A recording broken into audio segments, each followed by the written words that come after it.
লোহিত সাগরে হামলা থামবে না, মার্কিন জোটের হামলা তাদের থামাতে পারবে না।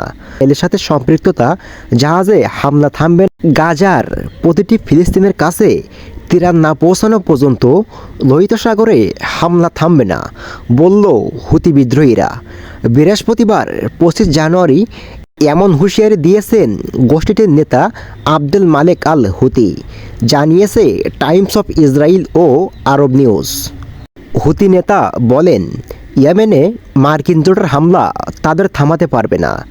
গাজার উত্তর দক্ষিণ সহ পুরো উপত্যকার প্রতিটি বাসিন্দার কাছে খাবার ও ওষুধ পৌঁছাতে হবে।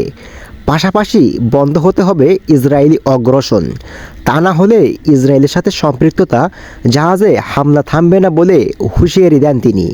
আবদেল মালেক আল হুতি আরও বলেন, আমরা আন্তর্জাতিক জাহাজ চলাচলে কোনো হুমকি সৃষ্টি করছি না।